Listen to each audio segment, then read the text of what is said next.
அமைகிறேன். நன்றி. பட்டிமன்ற நடுவர் மாதிரி தீர்ப்பு சொல்லிட்டு அவர் பேச நினைச்சு வந்தது இன்னைக்கு இதை பத்தியே இல்லை. ஆனா அவர் அது மாதிரி பேச வச்சது காரணம் என்னன்னா, அந்த தலைப்பு உறவு பற்றியும் அந்த கவிதையை பற்றியும் பேசினவர்கள் அப்படியே மாத்திட்டாங்க, உள்டாயிடுச்சு. கடைசியில் பட்டிமன்ற நடுவர் ஆயிட்டார். பட்டுக்கோட்டை பிரபாகர் பேச்சாளர்லேருந்து அடுத்த ப்ரொமோஷன் போயிட்டார்.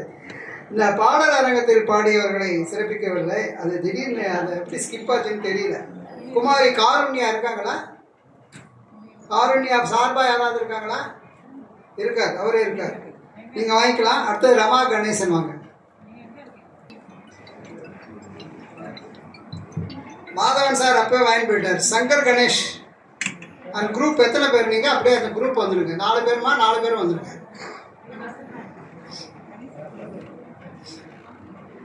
4 பேரும் வந்தீங்கன்னா 4 பேர் போயிருக்கோம்.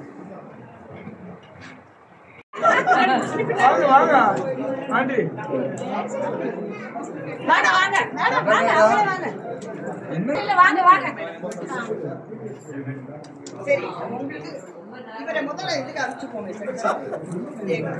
அவருக்கு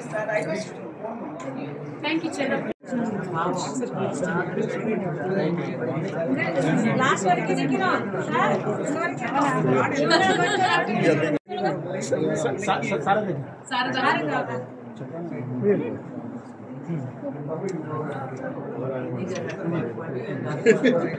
கொஞ்சம் க்ளோஸ் ஆகும்.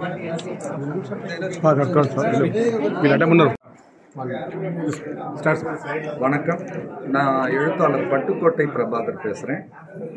இங்கே இந்த அரங்கத்தில் இன்றைக்கு உரத்த சிந்தனை அமைப்புடைய ஹைதராபாத் கிளை அதனுடைய 16வது ஆண்டு விழா.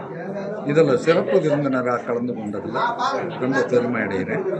இங்கே உள்ள தமிழ் அறிந்த, தமிழ் தெரிந்த இதன் உறுப்பினர்கள் எல்லோருடைய ஆர்வத்தையும் அவர்களுடைய திறமையையும் வெளிப்படுத்தும் விதமாக இங்கே அவர்களுடைய ஓவிய திறமை, நடிப்பு திறமை, பேச்சு, பாடல், எல்லா விதமான திறமைகளையும் வெளிப்படுத்தும் விதமாக பலவிதமான நிகழ்ச்சிகள் நிகழ்ந்தன.